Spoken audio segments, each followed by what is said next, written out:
In January 1983, soldiers in Red Berets walked into the villages of western Zimbabwe and began killing everyone who could not speak Shona. They were the Fifth Brigade, a unit of the Zimbabwe National Army trained by North Korean instructors and answerable not to the army command structure but directly to the Prime Minister, Robert Mugabe.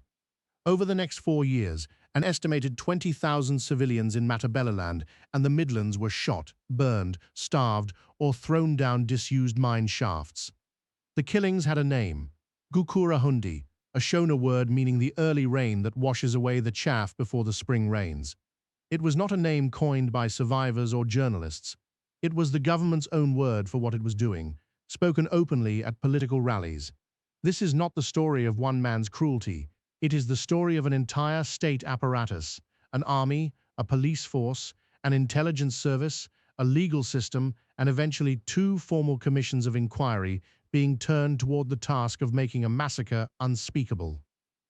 The mechanism of suppression here is unusually well documented because the state built it in the open, using laws it passed itself.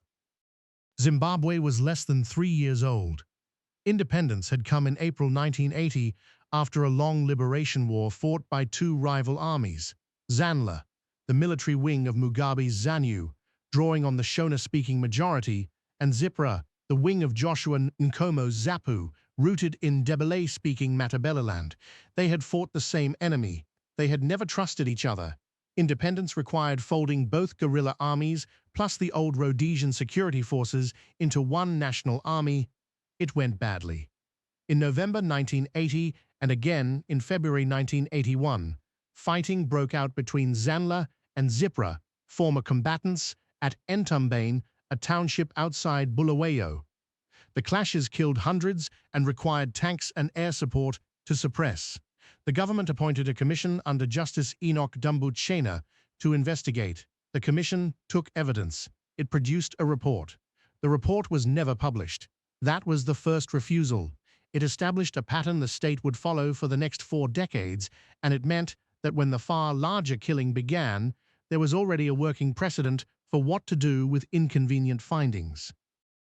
In February 1982, the government announced the discovery of arms caches on properties linked to ZAPU. Nkomo was dismissed from the cabinet. ZAPU's senior commanders, Dumiso Dabingwa and Lookout Masuku, were arrested and charged with treason. The court acquitted them. The state detained them anyway under emergency powers inherited directly from the Rhodesian regime it had replaced. Masuku would die in custody in 1986. The acquittal mattered, and not only for the men involved. It demonstrated that the ordinary machinery of law could still reach a verdict the government did not want, and that the government had a parallel machinery, the state of emergency, that could simply override it. Every subsequent act of suppression ran through that same channel. Meanwhile, armed dissidents, some genuine ZAPU deserters, some criminals, some agents provocateurs, were operating in rural Matabeleland. Their numbers were small. Most estimates put them in the low hundreds. The response would fall on hundreds of thousands. The Fifth Brigade deployed to Matabeleland North in January 1983. It was designated 5 Brigade but functioned as something else entirely: separate uniforms, separate codes, separate radios that could not communicate with the rest of the army. Its commander, Perence Shiri, reported to Mugabe. What followed was not counterinsurgency. Villagers were assembled at schools, boreholes and stores and made to sing songs praising ZANU PFF while being beaten. Men were shot in front of their families. Huts were burned with people inside them. At Swele village in Tsholotsho, in February 1983, more than 50 people were killed in a single incident on the banks of the Swele River. Bodies were thrown into disused mine shafts across the Midlands. Antelope Mine near Kezi became the most notorious. The choice was deliberate. A mine shaft does not produce a grave, a body, or a death certificate. It produces a disappearance, which is a legally different thing. The pattern would repeat and intensify. But to understand how tens of thousands of killings could occur in a country with newspapers, churches, and foreign embassies, we have to look at what the government did to the region's borders. A curfew was imposed across Matabeleland South in early 1984. Under it, Food deliveries were stopped in a region already suffering drought. Stores were closed. Movement was prohibited. Journalists were barred. Aid agencies could not enter. This was the operational core of the suppression. The state did not need to censor reporting from Matabeleland if no reporting could be produced. The emergency powers regulations made the curfew lawful on paper. The result was that for months at a time, an entire province of a sovereign nation existed outside the reach of any independent observer. Some information escaped anyway. Catholic clergy in the affected districts, among them Bishop Henry Carlin and later Archbishop Pius Encube, collected accounts and passed them upward. The Catholic Commission for Justice and Peace compiled reports and delivered them privately to Mugabe. Diplomats filed cables. Nothing surfaced publicly at scale. In 1983, under pressure from those private reports, the government appointed a commission of inquiry chaired by the lawyer Simplicius Chihambakwe. It traveled to Matabeleland. It took testimony from survivors in public hearings. That testimony carried a cost. Witnesses who came forward were identifiable, and some reported intimidation afterward.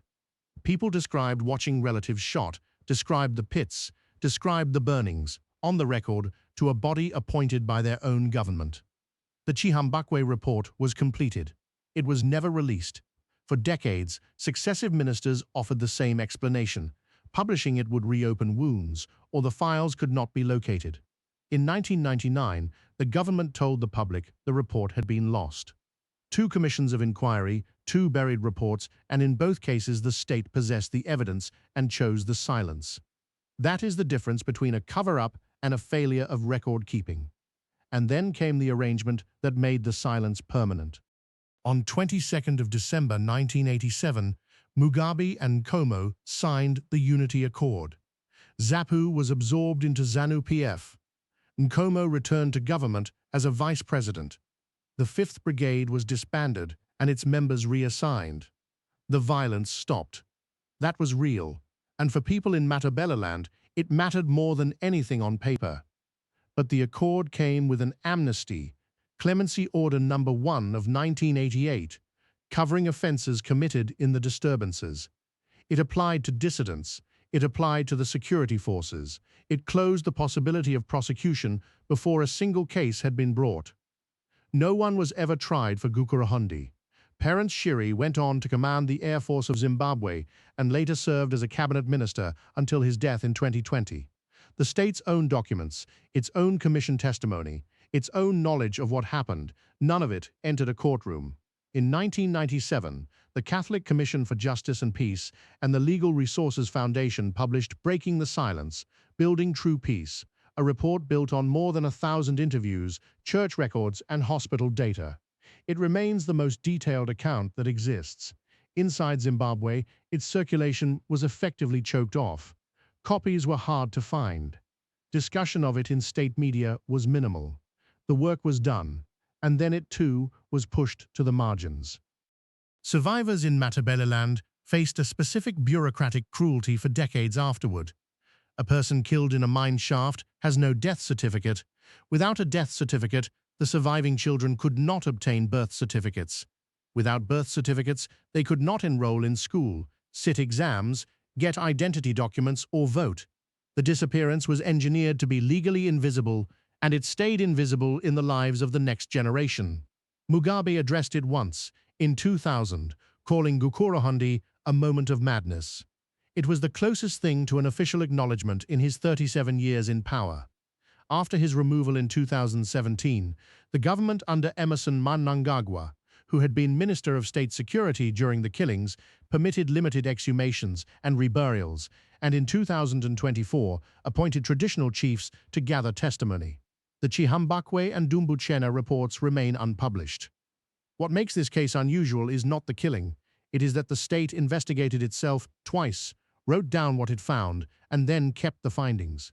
The evidence was never destroyed by chaos or lost to war. It was collected, bound, and shelved. A massacre can be denied. A missing report cannot be argued with. It can only be pointed at. 40 years on, the pointing continues, and the shelves remain closed.